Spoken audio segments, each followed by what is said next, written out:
तो सबसे पहले हम हिंदी पढ़ेंगे क्या कि हिंदी भाषा कैसे आई, अर्थात अपन पढ़ेंगे इसका हिस्ट्री और इसका कॉन्स्टिट्यूशन में कैसे प्रावधान है ना। तो थोड़ा सा इसकी ब्रीफ हिस्ट्री पढ़ेंगे तो आपको ध्यान रहेगा कि कैसे आया है ना।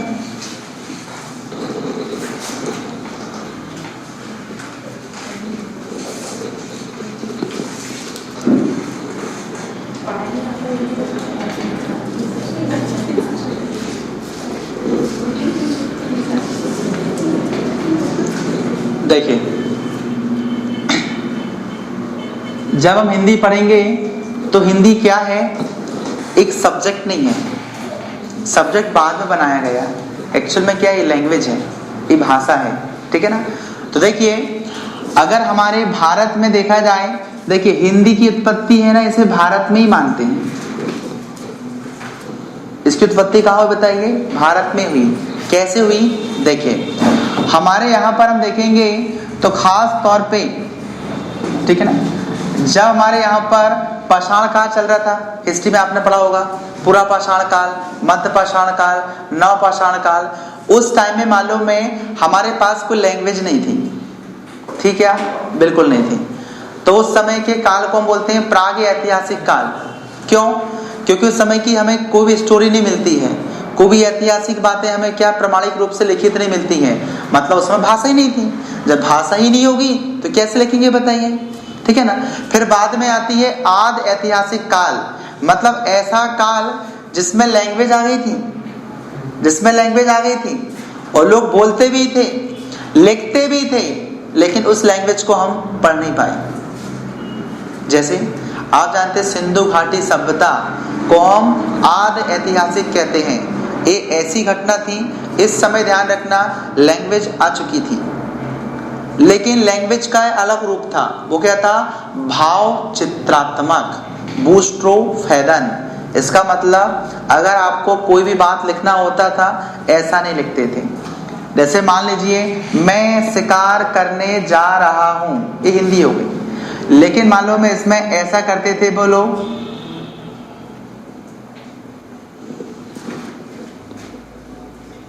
धनुष बना देते थे और एक व्यक्ति को बना देते थे। समझ जाओ आप, बंदा शिकार करने जा रहा है, मतलब इसमें जो इमोशंस थे, भाव थे, इनको क्या बताइए, क्षेत्र के दर्शाते थे। तो जब चित्र में दर्शाएंगे हम, इसका सीधा मतलब क्या आएगा, ये भाव चित्रात्मक लिपि, सो बोलते हैं इसको बूस्ट्रोफेदन। अब चलो ठीक है, इसमें कुछ शब्द ऐसे से दिखते मालूम है, ये आपको वो बाण बनाते, धनुष बनाते हैं ना, तो लगता है आपको बोले इंग्लिश का बी होगा, अच्छा ठीक है। फिर ध्यान रखना वो ऐसे बनाते हैं, ठीक है ना। फिर मालूम है इस टाइप में वो, ठीक है, इस टाइप में बनाते, कुछ भी लिपि लिखे ऐसे। तो अब देखो हमें ये लग रहा, ये देखा देखा सा लग रहा है, बोलिए क्या है, बोले स्लैश होगा यार, ये हमें कुछ कुछ दिखता है कि यार कुछ है।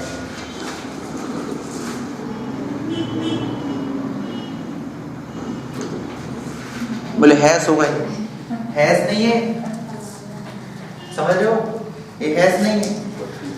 मतलब आपको इसमें कुछ शब्द, आप मुझे बताओ, कुछ पढ़ रहे हो आपको पूरा एक पेज में 4-5 चीजें आपको दिख जाए तो बोल दो ऐसा है क्या? इसलिए मालूम है ये बनी, लेकिन मालूम इसे हम पढ़ नहीं पाए, हम लोग पढ़ नहीं पाए इसको। वो लोग तो पढ़ते थे, अरे उनका काम ही था, करते थे तो सीधे उनको समझ आएगी ना, कुत्तों की भाषा कुत्ते समझ लेते हैं, तुम क्या कर सकते हैं। तो आप जानते हो उस समय के लोग ये क्या करते थे, ये लैंग्वेज समझ जाते थे, वो समझते थे, लेकिन हम तो नहीं समझ पाए।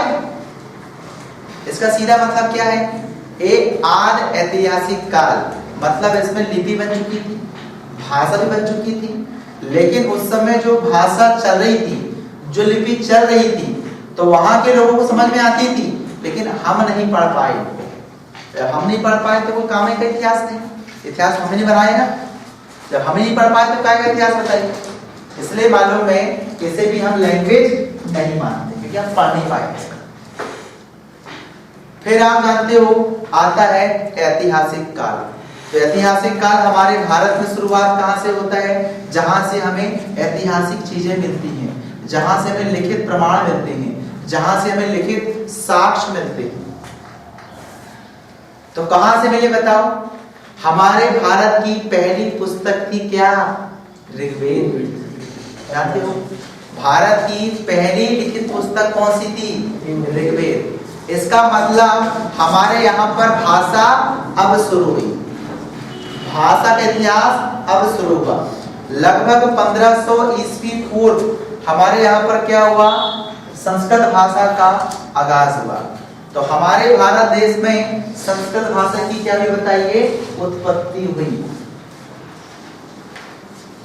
और आप जानते हैं हमारे यहाँ पर संस्कृत भाषा में अनेक शास्त्रों की रचनाएं हुई, इसलिए तो ध्यान रखना संस्कृत में बोलते हैं शास्त्रीय भाषा, जानते क्लासिकल लैंग्वेज बोलते हैं, ठीक है। तमिल लैंग्वेज में भी ध्यान रखना बहुत सारे साहित्य की रचना हुई, तेलुगु में भी ध्यान रखना बहुत सारे साहित्य की रचना हुई, इसलिए वो क्या है?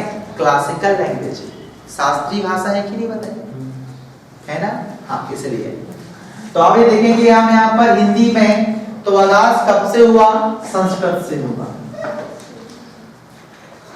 इस प्रकार हम देखेंगे तो हमारी पहली भाषा कौन सी थी? संस्कृत। अब आप देखना, जिस हमारे यहाँ पर संस्कृत का आविष्कार हुआ, उसी प्रकार ध्यान रखना जो वेस्टर्न कंट्री है, मतलब जिनमें आप देखिए अमेरिका आएगा, यूरोप आएगा, ये कहलाती क्या? Western country. और हम किस में आते हैं? ईस्टर्न में आते हैं। ग्लोब में कहां पर है? पूर्व साइड है। और वो कहां बताइए? पश्चिम दिशा में है। तो पश्चिमी जो देश हैं, यहां पर उस समय ध्यान रखना एक भाषा का आगाज हुआ, वो हुआ लैटिन। वो थोड़ा सा दरवाजा खोलो, वो वाली खिड़की खोलो पूरी। तो आप जानते क्या हुआ? लैटिन भाषा का क्या हुआ? आगाज हुआ।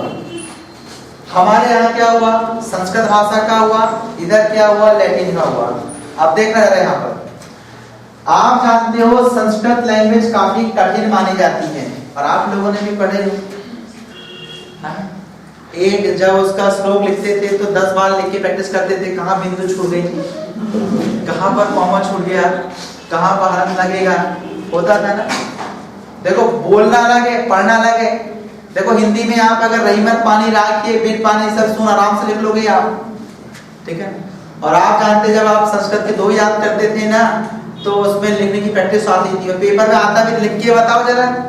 फिर ज्यादा 2 श्लोक लिखने आते थे, मतलब काफी कठिन हुआ करती थी।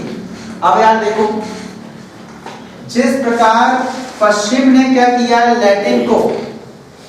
लैटिन का रूप चेंज करना शुरू किया। लैटिन में कैसे? ऐसी टर्मिनोलॉजी जो लैटिन में कठिन होती थी, उन लोगों ने सुविधा की दृष्टि से सरल बनाने के लिए उस शब्द को चेंज कर दिया। तो आप जानते हैं, आपको यहाँ पे एक राज की बात बताता हूँ जो आप देखते लेकिन समझ नहीं पाते हैं। देखना, हाँ, आप लोगों ने देखा कि हमारे यहाँ पर सारणी बनी है, आवर्त सारणी। आप जानते हो, केमिस्ट्री में पढ़े होंगे आपने बचपन में, है ना? मेंडलीफ ने बनाई थी, फिर बाद में मोसेल ने बनाई थी। तो आप मुझे बताओ, उनमें जो आवर्त सारणी है, उनमें से कुछ एलिमेंट के नाम आपको तो पता होंगे ना। तो उनमें से आप देखना, जैसे आया हाइड्रोजन, तो बोलेंगे सर हाइड्रोजन है, तो इसका सिंबल क्या आएगा? H। आपने बोले सर हीलियम है, तो हीलियम का सिंबल आएगा He। बहुत अच्छी बात है। लेकिन आपने देखा होगा, है बताइए पोटेशियम, लेकिन लिखते क्या बताइए? P क्यों लिखते सर? है ना प्रॉब्लम? फिर आप बोलेंगे सर सोडियम है, SO क्यों लिखते? बोले Na क्यों लिखते हैं इसको? आता है ना? बोले लोहा सर, लोहा मतलब आयरन, लेकिन लिखते क्या बताइए? Fe। लेड मतलब LED, लेड मतलब आना चाहिए, लिखते क्या बताइए? Pb। फिर बोलते सर सिल्वर है, सिल्वर ऐसा ही लिखो ना, बोले आप क्या लिखते? बोले बताइए Ag। बोले सर गोल्ड, गोल्ड मतलब सोना, सर सोना क्यों लिखते बताइए? क्या लिखते आप बताइए? यहाँ पर Au। बोले सर मरकरी, मरकरी मतलब M लिखो ना, पारा, तो क्या आएगा यहाँ पर? Hg। ये प्रॉब्लम है उसमें। सुनना, आप जो आज बोल रहे हो ना, लैटिन नहीं है आज बोल रहे हो, इंग्लिश है, इंग्लिश है। और इंग्लिश कहां से आई? लैटिन से आई। तो मालूम है बहुत सारे शब्द ऐसे हैं लैटिन के जो हम आज भी यूज कर रहे हैं, लैटिन वाले नहीं कर रहे। हाइड्रोजन लैटिन शब्द है, लेकिन इंग्लिश में भी यूज कर रहे हैं हाइड्रोजन, इसलिए एच। लेकिन मालूम है सोडियम इंग्लिश शब्द था, जबकि वो लैटिन में उसको बोलते हैं नेट्रियम। क्या बोलते हैं? नेट्रियम, इसलिए उसका नाम Na था। समझ रहे हो? लैटिन भाषा में ये आप आज पढ़ रहे हैं इसको, इंग्लिश में पोटेशियम, पोटेशियम नहीं था, ये लैटिन में कैलियम था। क्या था ये? कैलियम था। समझ रहे हो? अपने अपने यहाँ होता है ना, अपने अपने यहाँ पर लोग करते हैं ना। आप लोग जैसे खाने बनाने में करते हैं, आप यहाँ पर रायता बनाए तो गांव में रायता समझते हैं क्या? नहीं, ठीक है ना। तो आप जानते हैं क्या आएगा, उसको अलग से नाम देते हैं, वो यहाँ पर खट्टा वाला है तो अपने यहाँ कड़ी बोलते हैं। कड़ी एक अलग चीज है, रायता अलग चीज है। और वहां तो दोनों में चलता है मट्ठा और लपटा। आप बोलेंगे सर दोनों अजीब से सब क्यों है? चलता है ना, बोलो। वो कड़ी का जो एक रूप रहता है उसको लपटा कहते हैं गाँव में, और ठीक है ना, और रायता को बोलते हैं मट्ठा। तो यही है एक बोलने के हिसाब से है वही चीज।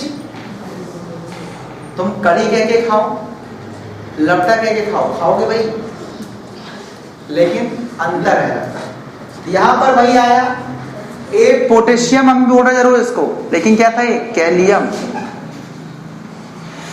इसलिए के है वो। इसमें आप आ रहा क्या बताइए? इसको बोलते हैं आज वर्तमान में आयरन, लेकिन आयरन तो इंग्लिश है, वो था फेरम, इसलिए एफी।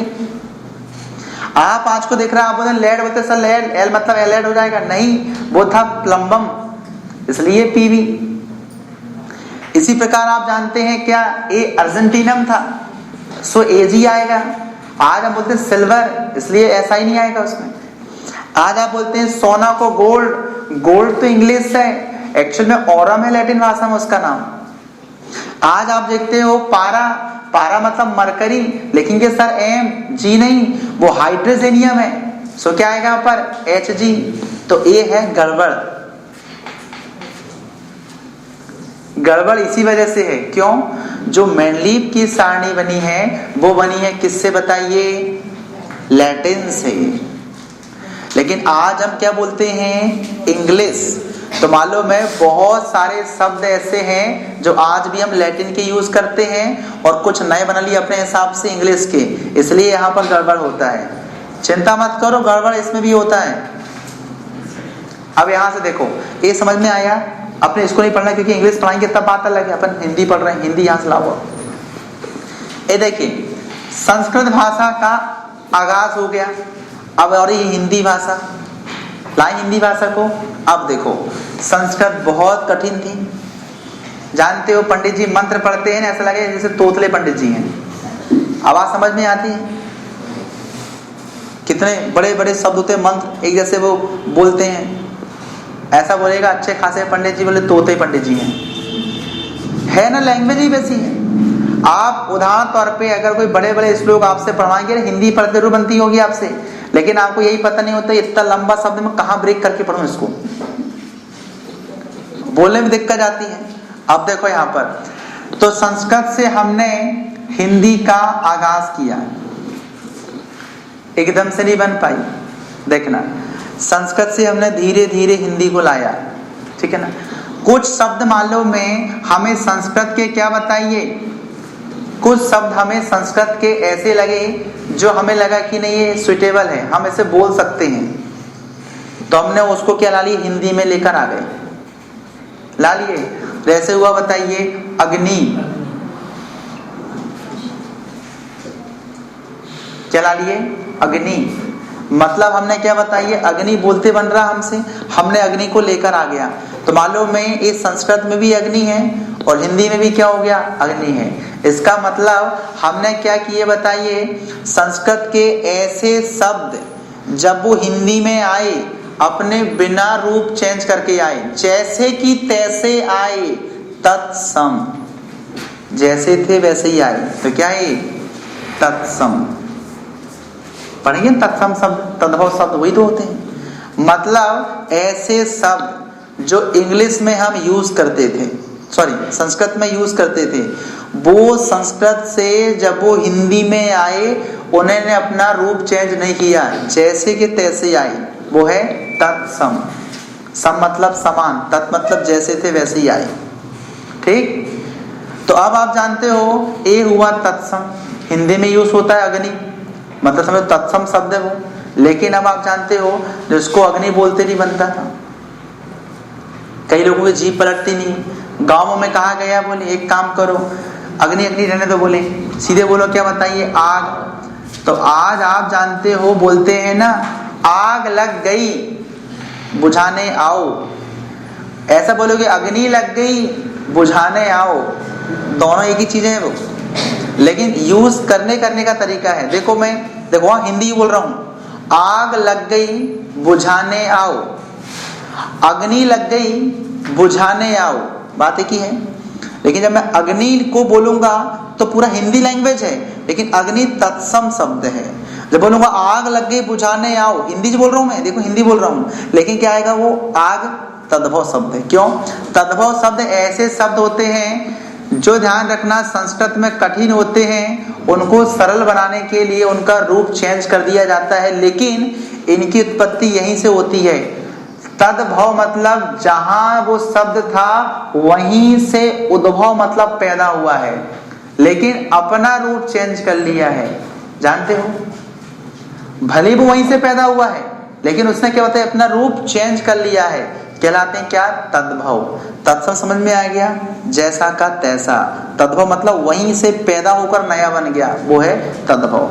अब ऐसा नहीं कहना सर हम तो आगी कहते हैं, वो देहाती बोलते ना, कई गांव में बोलते हैं आगी लाओ, आगी आगी लगी, बोले वो भाषा नहीं है, वो फिर वो बोली बन गई, बोली देहाती बोली बन गई वो है। आग तक पर्याप्त है, ज्यादा भी मत गिरो, टोटल देहाती मत बनो, आग ठीक है यहाँ तक, है ना। हाँ, इस प्रकार आपने देखा, ठीक है ना। अब आप मुझे बताना ध्यान से, है ध्यान समझना, जब आप हिंदी को लिखते हो और संस्कृत को लिखते हो, अगर आप देखो इंग्लिश को लिखते हो, इंग्लिश के अलग अल्फाबेट होते हैं, हिंदी के अपने अलग अल्फाबेट होते हैं, लेकिन संस्कृत के अलग नहीं होते हैं। हिंदी और संस्कृत के अल्फाबेट सेम रहते हैं। कभी आप लोग अलग से पढ़े संस्कृत के अल्फाबेट क्या, बताओ किसने पढ़ा होगा? तो मतलब उसके अनार आम जो रहते हैं वो सेम रहते हैं ना। इसका मतलब इंग्लिश के लिखने का स्टाइल, हिंदी के लिखने का स्टाइल अलग अलग है, लेकिन संस्कृत का लिखने का स्टाइल और हिंदी के लिखने का स्टाइल सेम है। तो सुनना, आप जानते हो भाषा बोली जाती है, लेकिन जब उसी भाषा को जब बोल रहे हैं, यदि उसी भाषा को अगर हम लिखना चाहें, उसी भाषा को हम लिखना चाहें, तो आप जानते हैं अगर हम लिख पाएं तो वो लिपि, और नहीं लिख पाएं तो कोई लिपि नहीं है उसकी। आप लोगों ने देखो कई ऐसी भाषाएं होती हैं जिन्हें ध्यान रखना मालूम है, आप क्या बताइए लिख सकते हो। जैसे उदाहरण तौर पे कई लोग क्या करते हैं, हिंदी बोलते हैं, आराम से लिख सकते हैं आप, उसकी अपनी एक लिपि है, अनाराम है, उसके अल्फाबेट हैं। अब आप बोलेंगे उदाहरण तौर पे तुम ऐसे शब्द इस्तेमाल करो जिसके ध्यान रखना अल्फाबेट है जरूर, लेकिन ध्यान रखना उसका कोई मीनिंग नहीं होता है। देखो एक होती है अपने एरिया में लैंग्वेज में, देखिए हम वो समझने लगते हैं कि यार ये बोल रहा है, और बार बार बोलता है, समझने लगता है इंसान। जैसे उदाहरण तौर पे आया, हमारे यहाँ चलता है जैसे एते यारे। अब मान लो कोई इंग्लिश मीडियम वाला स्टूडेंट आया आपके यहाँ पर कोई पढ़ने, आप बोलोगे एते यारे, तो अब वो कहेगा व्हाट इज एते। अब वो घर जाएगा और लिखेगा अपनी डिक्शनरी में एते मीनिंग क्या होगी, आएगा मीनिंग क्या, बताओ। तो ये भाषा है, लेकिन लिपि में नहीं आएगा। लिपि प्रमाणिक होती है ना, सबके शब्दकोश है कि नहीं बताओ। इंग्लिश डिक्शनरी आती है ना, हिंदी भी आती है ना, उर्दू भी आती है ना, लेकिन आप बोलेंगे सर हिंदी में बोलते हैं एते आ रहे, एते का शब्द कहीं अर्थ होगा कहीं क्या? ये अपनी बोली है, ठीक है, मतलब ये परिमार्जित नहीं है, शुद्धता नहीं है, और न ही व्याकरण सम्मत है, अर्थात ग्रामेटिकल नहीं है ये, ठीक। तो भाषा होने के लिए कसौटी होती है, आगे पढ़ेंगे अपन, ग्रामेटिकल पोर्शन होना चाहिए उसका, ठीक है ना, डिक्शनरी अवेलेबल होनी चाहिए उसकी, साथ ही व्याकरण सम्मत होनी चाहिए, परिमार्जित मतलब शुद्ध होनी चाहिए, ये सब उसकी कसौटी होती है। तो हम इससे भाषा नहीं मान सकते हैं, ये भाषा नहीं मानेंगे हम इसको, ये बोली है। और बोली मतलब जिसका क्षेत्र स्थानीय हो, मैं बोलूंगा तो तुम समझ जाओगे, तुम बोलोगे मैं समझ जाऊंगा, लेकिन तुम यहाँ जाना कहाँ पर, पहुंच जाना कहीं दूसरे इलाके में और बोलना एते यार नहीं समझेगा वो, इसीलिए ध्यान रखना, ठीक है। अब यहाँ देखो, मतलब भाषा जो है वो अभिव्यक्ति का माध्यम है, लेकिन ये माध्यम है केवल वोकल फॉर्म में, बोली रूप में, बोलने में, लेकिन मालूम है जब उसमें लिखना पड़ता है ना तो उसका एक अपना लिपि होता है। जब हम किसी भाषा को बोलते हैं उसके लिए लिपि की आवश्यकता बिल्कुल नहीं होती है, लेकिन जब हम उसे लिखते हैं तो हर भाषा अगर उसकी अपनी अपनी क्या होगी बताइए, लिखने का तरीका होगा, तो आप जानते हैं उसकी लिपि अलग होगी। आप कुछ अंतर मत देखो, आप लोगों ने देखा होगा, उदाहरण तौर पे हम बात करते हैं किसकी, जैसे उर्दू, देखो बोलने में आपको समझ आ आएगी थोड़ा थोड़ा, ठीक है ना, लेकिन वो लिखते हैं तो कुछ समझ नहीं आएगी आपको, ठीक है ना। डैडो ने बोला क्या, रमजान आइए, तो आप लिख देंगे रमजान आइए, उनको बोलेंगे तुम लिख के बताओ,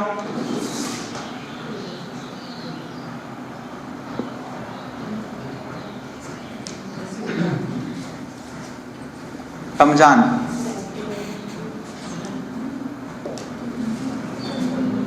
आइए, तो आप बोलेंगे क्या लिखा है तुमने कीड़े मकोड़े, तो वो ऐसा लिखेगा रमजान आइए, ए उसके अल्फाबेट है, ए उसके अल्फाबेट है, लेकिन बोलने देखो लग रहा है हिंदी जैसा, रमजान आइए, लेकिन जब उसे वो लिखेगा उर्दू में तो ऐसा लिखेगा वो। इसका मतलब क्या है, इसका मतलब क्या है कि बोलना अलग है, लिखना अलग है। तो लिखते हैं लिपि की सहायता से, बोलते हैं भाषा की सहायता से, ठीक है ना। तो आप जानते हो जो हमारी है, ठीक है ना, हम देखेंगे हमारी वाली भाषा हिंदी है, इसकी अपनी लिपि होगी, वो है देवनागरी लिपि। क्या बताइए, देवनागरी लिपि है। तो आप जानते हो देवनागरी लिपि के अल्फाबेट जो हैं वो संस्कृत में भी काम आएंगे और हिंदी में भी काम आएंगे, लेकिन आप जानते हो उर्दू में काम नहीं आएंगे, पंजाबी में काम नहीं आएंगे, तमिल में काम नहीं आएंगे, मलयालम में काम नहीं आएंगे। समझ में आ रहा है, ठीक है ना। उदाहरण तौर पे लोग बोलते हैं ना, जैसे बोलेंगे अरे कुड़म पुड़ा, ठीक है ना, ठीक है ना, या सैगू का तोला, ठीक है ना।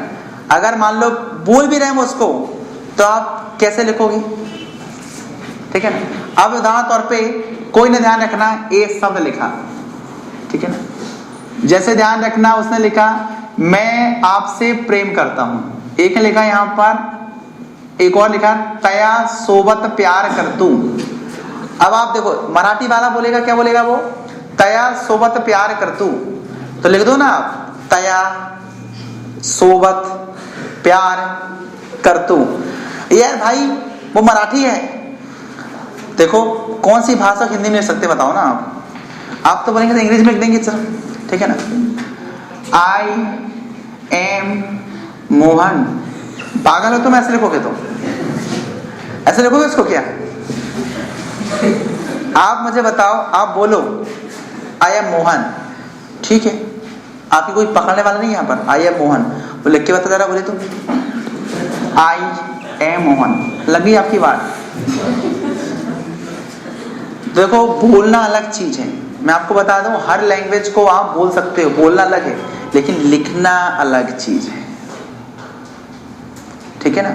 तो लिखा जाता है लिपि की सहायता से, और हर लैंग्वेज की अलग अलग लिपि होती है। जैसे पंजाबी की होती गुरुल की लिपि, ठीक है ना, जिसे अर्जुन सिंह ने बनाया था, ठीक है ना। आप जानते हैं उर्दू की होती है अपनी, फारसी लिपि होती है उनकी, अरबी लिपि होती है, ठीक है ना। फिर आप जानते हो जो पाली भाषा होती है, किनकी पाली भाषा? बौद्धों की। किसकी? बौद्धों की।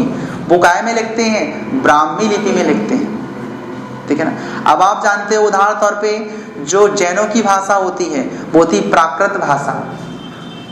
तो मतलब देखो भाषा होना अलग है और लिखना अलग है। इसलिए मालूम है हमारी जो संस्कृत है और जो हिंदी है उसकी जो लिपि है वो है देवनागरी लिपि। इसमें ध्यान रखना 52 वर्ण होते हैं। इन्हीं 52 वर्णों के माध्यम से हम उस लैंग्वेज को लिख सकते हैं, ठीक है ना। और उसी प्रकार हम देखेंगे तो हर लैंग्वेज के लिखने के तरीके अलग अलग होते हैं, ठीक है ना। आप जानते हो जापान पहुंच जाना, ठीक है ना, तो वहां पर चलेगा क्या बताइए? अल्फा, बीटा, ठीक है। वहां पर आप ग्रीक पहुंच जाना, डेल, एप्सिलॉन, साई, फाई, नाई, म्यू, न्यू, ऐसे चलते हैं। तो पढ़ते हैं सिंबल वही रहते हैं, उसी में लिखते हैं सब कुछ, ठीक है ना। इसका सीधा सीधा मतलब क्या है कि भाषा एक माध्यम है किसका? विचारों को, भावों को व्यक्त करने का, और उसको लिखने का माध्यम कौन है? लिपि। तो भाषा से हम केवल अपने इमोशन सामने वाले को बता सकते हैं, लेकिन भाषा से लिख नहीं सकते हैं। इसलिए मालूम है संस्कृत एक अलग भाषा है, हिंदी भली उसकी अलग भाषा है, लेकिन लिपि है दोनों की। तो लिपि के आधार पर ही हम डिसाइड करते हैं कि कौन सी भाषा किससे बनी। तो आप जानते हैं लैटिन के अल्फाबेट्स, इंग्लिश के अल्फाबेट सेम है। देखो यहाँ पर मैंने आपको बताया था, इसको लिख दो आप कैलियम, तो भी तो क्या लिखोगे? KALLIUM लिखोगे ना, वही ABCD लिखोगे ना। इसको लिखोगे पोटेशियम, अरे POTE, वही लिख रहे हो ना। इसका मतलब दोनों का लिपि क्या है? एक ही है, इसलिए वो दोनों लैंग्वेज एक ही से आई है। ये समझ में आया? आप भले संस्कृत लिखो चाहे हिंदी लिखो, दोनों लैंग्वेज कहां से आई बताइए? तो देवनागरी से आई। तो ध्यान रखना लिपि होती है क्या? लिखने का स्टाइल। भाषा होता है बोलने का स्टाइल, ठीक है। चलिए, तो आपने देखा यहां पर कि संस्कृत से कैसे कैसे हुआ। तो सबसे पहले क्या हुआ? यहां पर आई क्या? अग्नि। ऐसे शब्द हुए। अब देखो हिंदी भाषा कैसे कैसे बनी है, ये देखो आई कहां से? संस्कृत से। तो संस्कृत से जन्म जरूर हुआ, लेकिन विकास संस्कृत से नहीं हुआ। देखो ऐसे शब्द जो संस्कृत के थे हमने सीधे उसी रूप में ला लिया हिंदी में, वो है तत्सम शब्द। संस्कृत के ऐसे शब्द, ठीक है ना, जो क्या थे बताइए? उसमें कठिन लग रहे थे, हमने उसको आसान करके ला लिए, ये तद्भव शब्द। अब एक और बात, लेकिन आप जानते हो हमारी हिंदी में बहुत सारी रूढ़ भाषा आ गई है। रूढ़ भाषा मतलब जानते हो ना, एक ही भाषा की नहीं है, आदि इसकी दोनों मिला के ले लिए हमने। जैसे रेल गाड़ी, रेल इंग्लिश शब्द, गाड़ी हिंदी शब्द, दोनों को मिला के ले लिए, तो भी काम चल रहा है रेलगाड़ी में? नहीं चल रहा है? चल रहा है ना? नहीं चल रहा है। तो हम लोगों ने क्या बताइए? कुछ रूढ़ शब्द भी ले लिए, कुछ यौगिक शब्द भी ले लिए। और फिर ध्यान रखना हमारे यहाँ पर कौन आए बताइए? उदाहरण तौर पे अंग्रेज आए, फ्रेंच आए, डच आए, डेनिश आए, पुर्तगाली आए। तो जब वो हमारे साथ रहे तो हमने दो चार उनसे सीख लिए, दो चार बातें उनसे सीख लिए। फिर आप जानते हैं पूरा मुगल साम्राज्य आया हमारा, जिनकी भाषा क्या थी बताइए? फारसी थी, उर्दू थी। बाद में आप जानते हैं मिर्जा गालिब लोग हमारे यहाँ पर आए, शायर आयर लोग थे, उनकी कुछ जुबान हमने सीख ली है। मतलब हमारे यहाँ पर क्या हुआ? हम लोगों ने क्या किया? जो विदेशी लोग आए उनकी जो भाषा थी उनके दो चार शब्द हमने सीख लिए। होता यही है कि नहीं बताओ? आप कहीं मत जाइए, आप अगर यहाँ पर भारत में रह रहे हैं, अगर आप कुछ मत करो, टोटल आप हिंदी बोल रहे हो, अगर तुम 20 से 25 दिन इंग्लिश मीडियम वाले के साथ रह, इंग्लिश वाले बंदे के साथ, आप देखना आपकी लैंग्वेज बदल जाएगी, बदल जाएगी पक्का। क्योंकि वो यूज नहीं करेगा जो आप कर रहे हो, तो आप भी उसके अकॉर्डिंग यूज करने लगेंगे सब। आपके बहुत सारे शब्द बदल जाएंगे। आज मुझे बताओ, हम ऐसे माहौल में रह रहे हैं जहां पर हिंदी इंग्लिश दोनों चलती है, तो आप जानते हो हम लोग हिंदी पूरी नहीं बोल पाते, ना इंग्लिश पूरी बोल पाते हैं। ना हम हिंदी में बोल सकते हम अच्छे हैं, ना बोल सकते इंग्लिश में अच्छे हैं, दोनों में मीडियम में बोलेंगे। क्यों? दोनों में इकट्ठे रहते हैं हम लोग। आप जानते हो बुजुर्ग से बुजुर्ग व्यक्ति भी रहेगा तो कहता मैं लेट हो रहा हूं, बोलता कि नहीं बताओ? अरे कुछ मत करो आप, भले बोलते नहीं बनेगा, है ना? तय मेरे वेट कर रहा हूं, तय मेरे वेट कर रहा हूं, मतलब समझ रहे हो? टोटल देहाती, लेकिन फिर भी देखो वेट इंग्लिश। तो आज तुम छोड़ो आप, तो आज का तो छोड़ दो आप, क्या हो रहा है? तो होता यही है, आज चल रही आधुनिक भाषा। तो यहां देखो ऐसे शब्द जो ध्यान रखना, हमारे यहाँ पर विदेशी लोग आए समय समय पर, अंग्रेज लाए, फ्रांसीसी आए, डच आए, डेनिश आए, तो ये कहलाते हैं विदेशज शब्द। ये कहलाते हैं क्या? विदेशज शब्द। जैसे आप जानते हो कबूतर, कबूतर मालूम है उर्दू भाषा का शब्द है। जानते हो आईना, आईना मालूम है उर्दू भाषा का शब्द है, हमारे शब्द नहीं है, ठीक है ना? इतवार उर्दू भाषा का शब्द है, बोलते हैं ना, हम तो बोलेंगे रविवार, वो क्या बोलते हैं? इतवार, बोलते ना इतवार है, बोले इतवार, वही इतवार, है ना? बोलते ही नहीं पता नॉर्मल लोग। फिर आप इसी में आगे चलो, ठीक है, इसी में आगे चलो तो आप लोग कुछ और ऐसे शब्द बोल लेते हो जो बाहर के रहते हैं। आगे पढ़ेंगे अपन इनके सब क्लासिफिकेशन। तो आपने क्या देखा कि हमारे यहाँ पर अलग अलग समय में अलग अलग लोग आए, तो उनके साथ हम लोग रहने लगे, तो उनके बहुत सारे शब्द, पूरी भाषा नहीं सीखे हम लोग, उनके कुछ कुछ शब्द हम लोगों ने सीख लिए। जैसे पर्दा यूनानी भाषा का शब्द है, तुम्हारा नहीं है वो। जब पर्दा है, जो बोलते हैं ना पर्दा लगा, पर्दा लगा, वो पर्दा यूनानी भाषा का शब्द है, तुम्हारा नहीं है वो। तो यार ऐसी लैंग्वेज हम यूज कर रहे हैं जो हमारी खुद की नहीं है, उधारी वाड़ी की है। अभी हिंदी भाषा उधारी वाड़ी से बनी है, आपको बता दूं, कुछ उसके कुछ उसके। अब आप जानते हो इस पर हमारे यहाँ पर स्थानीय भाषाओं का भी क्या होता है, प्रभाव पड़ता है। जैसे अगर तुम हिंदी भाषा में बोल रहे हो, मालूम, आप सुनना, आप कुछ मत करो, आप उत्तर प्रदेश वाले हिंदी बोलते हैं, उनकी हिंदी सुनना, और कहीं मत जाना, तो रीवा वाले बोलते हैं ना, उनकी हिंदी सुनना, ठीक है ना? और तो मालूम है बड़वानी, खंडवा, खरगोन साइड बोलते हैं हिंदी, उनकी सुनना हिंदी। और तुम ध्यान रखना, मालूम है, ठीक है ना, छतरपुर रायसेन क्षेत्र में सुनना, टीकमगढ़, वहां की हिंदी सुनना, और आप अपनी सिवनी की हिंदी सुनना, आपको समझ अंतर आएगा कि तुम कौन कौन कैसे हो। सब हिंदी बोलते हैं, सब हिंदी बोलते हैं, लिखते भी सेम है, ध्यान रखना, लेकिन मालूम है उनकी बोलने का स्टाइल चेंज हो जाएगा। क्यों? क्योंकि उस हिंदी में वहां का जो स्थानीय क्षेत्र था, वहां की बोली का प्रभाव पड़ गया। जैसे अगर हम बात करते खंडवा खरगोन में, तो हिंदी के साथ साथ वहां पर निमाड़ी बोली है, तो वो निमाड़ी बोली के साथ मिक्सअप कर देते हैं। उत्तर प्रदेश से लगे जो टीकमगढ़ क्षेत्र है ऊपर साइड, वहां बुंदेलखंडी भी चलती है, ऊपर साइड पहुंच जाए रीवा सीधी साइड उधर, तो मालूम उधर क्या ब्रज भाषा के लोग भी मिक्सअप हो जाते हैं। क्यों? उत्तर प्रदेश से कनेक्ट है वो, तो ब्रज बोली जो होती है उनके साथ मिक्स हो जाती है, वो बुंदेलखंडी उनके साथ मिक्सअप हो जाती है। और थोड़ा अपन आगे बढ़े मालूम है तो क्या हो जाता है, हमारे यहाँ होती बघेलखंडी, तुम्हारी हिंदी बिल्कुल अलग रहती है। कोई बोल देगा बघेली है तो बोले बघेल है, बोले कोई बोल देगा, मतलब समझ रहे हो आप, हर व्यक्ति अलग अलग हिसाब से उसमें बोलता है। तो ऐसे बहुत सारे शब्द, जैसे आप जानते हो, हम मालूम है क्या, हिंदी भाषा में ये जो कंघी करते हैं ना, इसको काकऊ कहते हैं, काकऊ हिंदी में, काकऊ, उससे बना वो क्या, कक्कऊ, ऐसे बोलते हैं, बोलते हैं, वो आता था काकऊ कऊ बोलते हैं उसको, है ना? हाँ, उससे बोलते हैं। अरे वो आता है ना तीजा बाबा में ककुआ, ककुआ बोलते हैं अपन लोग नॉर्मल ना, वो ककऊ कहते हैं उसको। लेकिन आज बोलने क्या लगे मालूम, आप कंघी, क्या बोलते हो तुम? कंघी। कंघी बेटा बंजारा लोग बोलते थे, अपना नहीं है वो। बंजारा मतलब क्या है, भाषा बोली यहाँ की, तो वहां की बोली हम लोगों ने सीख ली है बंजारी से। क्या? कंघी, कंघी बोल लेते आज ना, तो देखो मैं कंघी कर रहा हूं, तो मैं हिंदी, कंघी बन जा रही, समझ रहे हो ना। ये भी क्या हो गया, यहाँ की स्थानीय बोली जो है उनके शब्द भी हमारे पास आ गए। ऐसे शब्दों को बोलते हैं देशज शब्द। क्या बोलते हैं, देशज।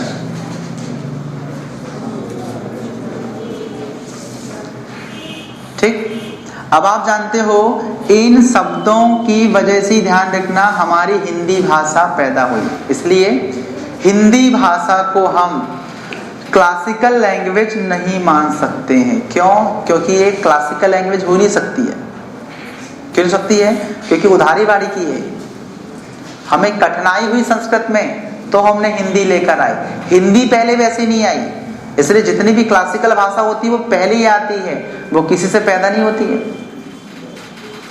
ठीक है, तो एक्चुअल में हिंदी भाषा कहाँ से आई, तो संस्कृत से आई। तो संस्कृत से ही ध्यान रखना हिंदी भाषा का आगाज हुआ। हिंदी भाषा का जब आगाज हुआ तो इस प्रकार के शब्दों का यहाँ पर यूज हुआ। तत्सम शब्द सीधे संस्कृत से हिंदी में आ गए, तद्भव शब्द संस्कृत से आने के बाद अपना रूप चेंज कर लिए, ऐसे शब्द जो विदेशी लैंग्वेज से आ गए, ऐसे शब्द जो हमारी स्थानीय बोलियों से आ गए। इस प्रकार तत्सम, तद्भव, देशज, विदेशज शब्दों के मिक्सअप होने से हमारी हिंदी भाषा का विकास हो गया। ठीक, तो ये है एक्चुअल में हिंदी भाषा का अपना एक विकास क्रम। एक बात तो हमारे यहाँ पर हिंदी को राष्ट्रभाषा का दर्जा कब दिया गया, तो आप जानते हैं 14 सितंबर 1949। ध्यान रखना 14 सितंबर 1949 को 49 को हमारे यहाँ की संविधान सभा थी, उसने क्या किया था, हिंदी को राष्ट्रभाषा का दर्जा दिया था। नेशनल लैंग्वेज है हमारी ये। ठीक, साथ ही साथ यहाँ पर देखेंगे, ठीक है ना, इसी 14 सितंबर को मनाते हैं क्या, राष्ट्रीय हिंदी दिवस। मनाते कि नहीं, दिवस मनाते हैं, हिंदी दिवस इसी दिन मनाते हैं। ठीक है ना, अगला फिर आप जानते हो हमारे यहाँ पर संविधान में इसके विकास करने के लिए, इसका प्रचार प्रसार करने के लिए हम लोगों ने अनुच्छेद 343 बनाया। ये पेपर में आता है, हिंदी भाषा को राजभाषा का दर्जा के रूप में दिया गया और साथ ही साथ इसका विस्तार प्रसार करने की जिम्मेदारी सरकार को सौंपी गई। संविधान में किस अनुच्छेद में इसका प्रावधान है, 343 ये हिंदी को राजभाषा का दर्जा यहाँ पर दिया गया। ठीक है।